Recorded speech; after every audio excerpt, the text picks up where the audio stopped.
शरद पूर्णिमा की रात्रि आई, प्रकाशमयी रात्रि आई, ठाकुर जी ने बंसी बजा दी।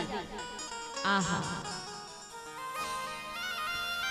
और ये बंसी सुनकर के गोपी दौड़ पड़ी। देखो वृंदावन में जितनी गोपी थी, एक गोपी झाड़ू लगा रही, बंसी सुन ली, झाड़ू कंधे पे रख के ही दौड़ पड़ी। झाड़ू रखना भी भूल गई कृष्ण से मिलने के लिए। एक गोपी रोटी बना रही, जो ब्रज में घी लगा के ऐसे बनाई जाती है, गीला आटा गूंद कर फिर घी के सपोर्ट से बनाई जाती है। तो जो घी से रोटी बना रही थी, तो वो रोटी रखना भी भूल गई, हाथ पे ही लेके दौड़ पड़ी। एक गोपी वस्त्र पहन रही, वस्त्र धारण कर रही, तो उल्टे सीधे वस्त्र पहने और दौड़ पड़ी। एक गोपी श्रृंगार कर रही, तो होठों वाला आंखों में लगाया, आंख वाला होठों पे लगाया और दौड़ पड़ी। एक गोपी और काजल लगा रही, एक आंख में लगाया, एक में लगाया ही नहीं, दौड़ पड़ी। ऐसी स्थिति गोपियों की। एक गोपी अपने पतिदेव को भोजन करा रही, पति ने कहा देवी दाल में नमक नहीं है, सो एक मुट्ठी चीनी डाल के ये गई, क्योंकि कृष्ण की मुरली सुन ली ना। एक गोपी क्या कर रही, अपने बच्चे को दुग्धपान करा रही, और जैसे ही मुरली सुनी पटक दिया पलंग पर, ये गई। दौड़ पड़ी सब गोपियां, यमुना के किनारे पहुंची। आहा, कृष्ण मुरली बजा रहे, और जैसे जैसे कन्हैया ने देखा सभी गोपियों को, तो बोले आप सब क्यों आई?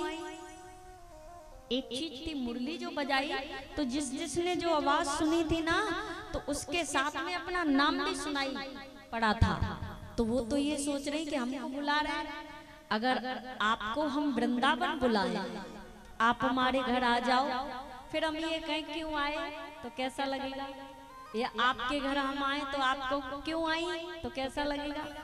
गोपियों ने कुछ नहीं कहा, बोली खुद बुलाया और पूछ रहे हैं क्यों आई। भगवान बोले क्यों आई आप सब, तो किसी ने कुछ नहीं कहा, नीचे सिर कर लिया सबने, और सीधे पैर के अंगूठे से जमीन को खोदने लगे। जब व्यक्ति के पास कोई उत्तर नहीं होता है, तो सीधे पैर से जमीन की खुदाई करता है। कभी भी देखना, उत्तर नहीं था उनके पास, या कुछ भी करने लगेगा छोटा मोटा बैठे बैठे। गोपियों ने कुछ नहीं कहा, नीचे सिर कर लिया। भगवान बोले कोई बात नहीं, आ गई तो सुनो, अब पता चला मुझे कि आप क्यों आई हैं। आप इसलिए आई हैं ना, आपने कभी रात्रि में खिलने वाले फूल नहीं देखे थे, अब तो रात की रानी का दर्शन कर लिया ना, चली जाओ। अच्छा, आप इसलिए आई हैं, आपने कभी यमुना जी नहीं देखी थी रात्रि में, अब तो देख ली ना, चले जाओ। ओहो, इसलिए आई हैं आप, आपने कभी रात्रि में ये यमुना के किनारे जो बालू चमक रही है, ये नहीं देखी थी ना, चली जाओ, तो देख ली ना। आपकी सासू माँ खोजती होंगी, पति टेंशन में होंगे, बच्चे रोते होंगे, आप चली जाओ ना। गोपियों ने जब कुछ नहीं कहा, एक गोपी बोली खुद बुलाया और खुद कहते हैं चली जाओ। हम किसी पति को नहीं जानती, जब सच्चे कृष्ण जगत पिता जगत पति सब कुछ हैं आप, जब आप मिल गए तो अब हमें दुनिया की कोई परवाह नहीं। कृष्ण हमको आप मिल गए, हमें दुनिया की कोई परवाह नहीं।